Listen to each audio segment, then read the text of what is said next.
안녕하세요. 맥키네지의 투자 클럽입니다. 셀트리온 8월에 주가 20만원대 자 넘어갈 수 있을지 이 부분 한번 살펴봐 드리겠습니다. 내일의 투자 전략까지 한번 살펴보도록 하겠습니다.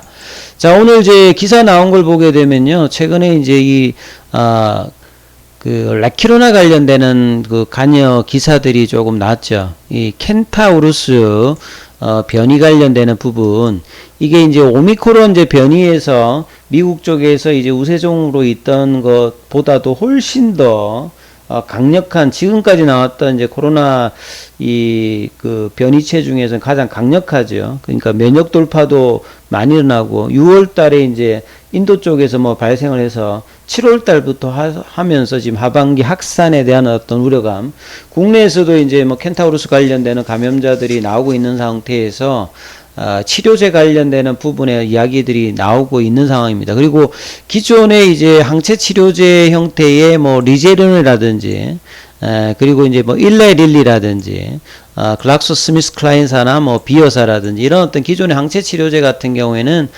최근에 이제 오미크론 변이 이후로는 시장에서 그렇게 지금 많이 적극적으로 있는 부분들도 아니고, 미국 시장에서도 이미 이제 항체 치료제라든지 백신 관련된 업체에 대해서 투자 이제 의견 같은 경우는 거의 다 이제 뭐 낮춰놓은 상태죠.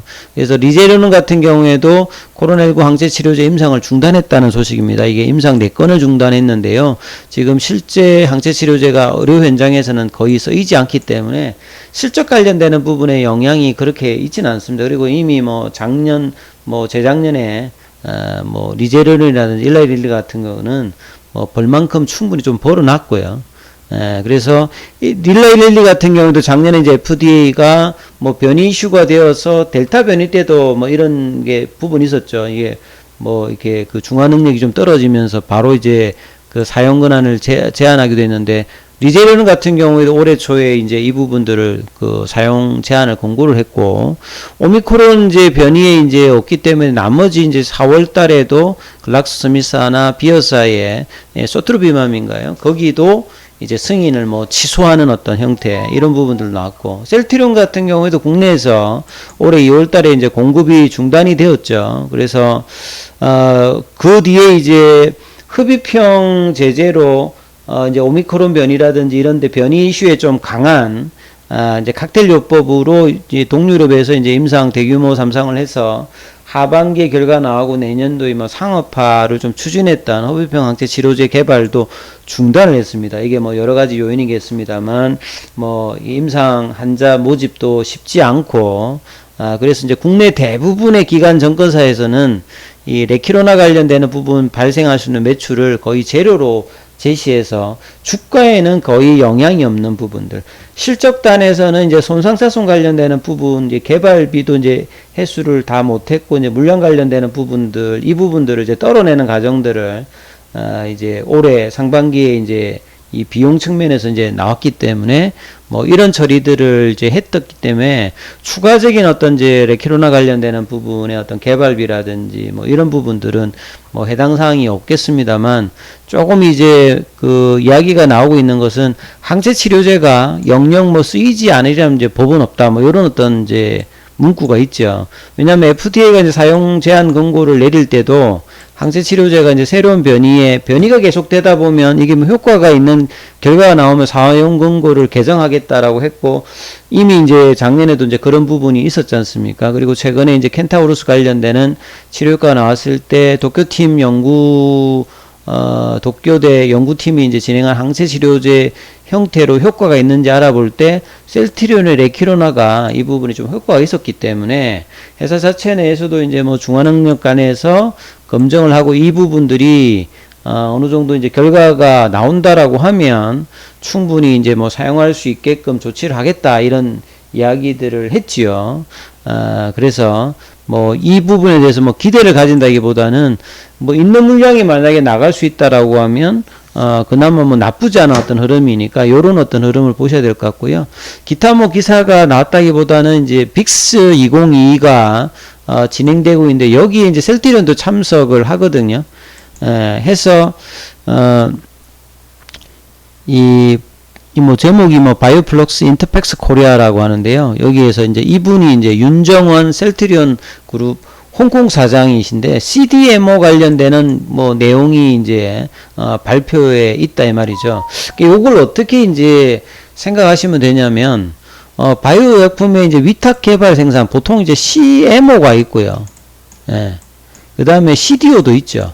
CMO는 이제 뭐 대신 생산해주는 어떤 개념이라고 하면 CDO 같은 경우에는 이제 그 개발 과정에서도 관여를 하니까 임상 진행에서 이제 이 부분을 하고 요걸 같이 하는 게 CDMO죠. 그러니까 임상의 어떤 이제 진행 자체가 좀 쉽지 않은, 특히나 이제 바이오 관련되는 부분에서는 이게 쉽지 않을 수 있는 부분이 있겠죠. 그리고 단순히 만들어주는 것뿐만 아니라 개발 단계에서 CDMO 관련되는 부분의 어떤 수주 경쟁이 코로나 이후 그 다음에 뭐 바이오 의약품이 계속 이제 성장하고 있는 가운데 이게 이제 뭐 캐파를 갖추고 있는 어떤 회사들 입장에서는 상당히 좀 있다. 그래서 전체 보면 이제 CMO를 하는 회사 자체가 큰 게 몇 개 있죠. 뭐 베링걸 인계해암이라든지 론자라든지 뭐 삼성 쪽에도 있고 이제 셀트리온도 뭐 작은 규모는 아니고 그 다음에 이제 소규모로 굉장히 많이 있죠. 뭐 중국 쪽에도 있고 그 다음에 국내에도 뭐 바이넥스 같은 좀 뭐 생산량은 좀 작습니다만 이 임상을 할 때 이제 요런 어떤 이제 CMO 관련된 어떤 시설들이 필요로 하기 때문에 근데 요런 어떤 니드가 계속 늘어난다는 거죠. 그래서 연평균 한 10% 내외로 이제 고성장을 할 것이라고 보고 있고 이거는 뭐 업계에서도 계속 이렇게 보고 있는 내용이죠. 그래서 이제 전 세계적으로 보면 미국 쪽 같으면 이제 뭐 그 동부하고 서부하고 이런 쪽에 이제 바이오 밸리들이 있지 않습니까? 이제 보스턴 쪽에 있고 그 다음에 이제 서부 쪽에서는 이제 샌디에고라든지 뭐 샌프란시스코 이런 쪽에 이제 있고요. 유럽 쪽에서는 이제 스위스라든지 독일, 오스트리아, 뭐 프랑스 이런 쪽에 이제 생산 단지들이 조성되어 가고 있다. 이런 어떤 내용들을 이야기를 하고 있고 중국도 이런 부분에서 굉장히 많이 투자를 하죠. 뭐 인도도 마찬가지고 그래서 산업화되는 어떤 부분에서 어떤 대규모 투자를 통해서 의약품 산업이 개발하고 있다. 그래서 셀트리온이 CDMO 관련되는 어떤 부분의 내용에 보면 3공장, 이제 길게 보면 4공장까지 이렇게 공장 설비를 늘려서 투자를 계속하고 있지 않습니까? 그래서 2023년도에 내년도에 완공되는 이제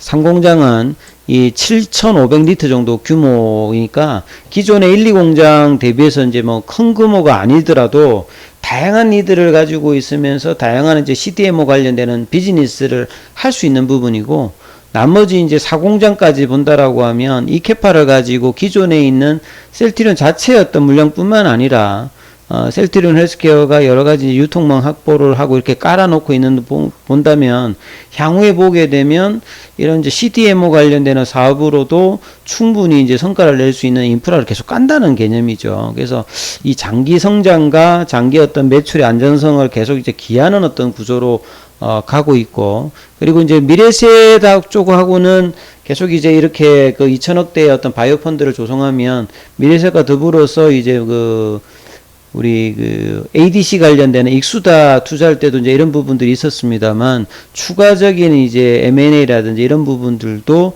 계속 갖추면서 장기 어떤 성장 동력원을 계속 이제 확보해 나가는 것이 셀트리온의 어떤 전략에 들어가 있다 이렇게 평가를 받거든요.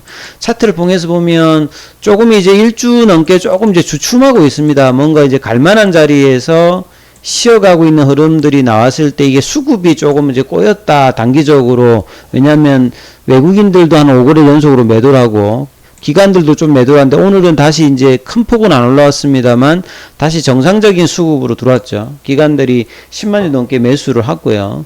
그 다음에 이제 외국인들도 9천주 매수, 개인들로는 뭐 10만주 넘게 매도를 했습니다만 그래서 공매도 관련되는 부분들도 확 줄었습니다. 이 공매도 관련되는 부분 확 줄었고 그래서 ADX 지표 자체가 오늘 조금 올라갔는데 여기서도 조금 좀 움직임이 보이죠. 그래서 50지표로 나아가는 흐름들이 나와야 되고 8월 달에는 지금 볼린저 밴드가 이렇게 보면 좁아져 있어요. 그래서 거래량이 오늘 좀 늘긴 늘었는데 볼린저 밴드가 좁아져 있다는 말은 언제든지 확대되는 어떤 흐름이 나왔을 때는 이렇게 6월달 말에 수급이 들면서 이제 밴드 태깅이 나오면서 19만원대로 올라왔던 이런 흐름이라든지 항상 밴드 태깅이 되었을 때는 이게 유지가 되었을 때는 상방으로 어떤 가는 흐름이 나오거든요. 예. 잘 보시면. 그래서 이제 코로나 때 한참 올라갔을 때도, 요런 어떤 흐름들로 이렇게 올라가는 흐름을 볼 겁니다. 요런 어떤 밴드 태깅이 나올 때는 이 5일선과 볼린저 밴드 상단선을 타면서 이렇게 꾸준하게 올라가면서 추세적인 어떤 흐름이 나오든 급등의 흐름이 나오든 요런 어떤 흐름을 보이는데요. 이 8월 달에도 실적과 수급의 개선과 그 다음에 이제 조만간 이제 그 자사주 매입은 끝났으니까 이사회 개최를 통해서 3사 합병 관련된 어떤 시그널들이 시장에 알려지게 되면 요 어떤 흐름으로 이제 기관들의 어떤 목표 주가도 좀 더 이제 상향이 되면서 20만 원대 어떤 넘어가는 흐름들을 볼 수 있지 않을까 싶습니다. 그리고 이제 장기적으로 보게 되면 지금 이제 20만 원대 가격과 25만 원대 가격이 이제 하반기 이제 중요한 가격이고 내년까지 보면 이 30만 원대 어떤 가격 흐름들까지도 충분히 이제 가능한 부분입니다. 왜냐하면 실적이 뭐 마이너스가 됐다든지 그 다음에 그동안 우려해 있었던 이제 분식회계 논란 뭐 이런 것도 다 끝났기 때문에 2019년도에 이제 이 재고 누진으로 회계 논란으로 빠져있던 요 수준의 셀트리온이 실적이 가고 있는데 이렇게 있을 필요가 굳이 없겠죠. 그래서 이렇게 레벨 다운 됐던 부분들을 정상화되는 어떤 단계의 어떤 흐름들을 하반기 내년까지는 꾸준히 이제 갈 가능성이 높으니까 이런 부분 참조하시면서 내일도 이제 기간과 수급이 들어오면서 이제 볼린저 밴드 상단 가격이 지금 보면 19만 초반입니다. 그래서 이 부분들이 넘어가게 되면 요걸 이제 지지선으로 해서 이제 20만 원 어떤 시도를 계속 이제 하지 않을까 싶은데요. 자, 이 부분 중심으로 살펴보셔야 될 것 같습니다. 여기까지 하겠습니다.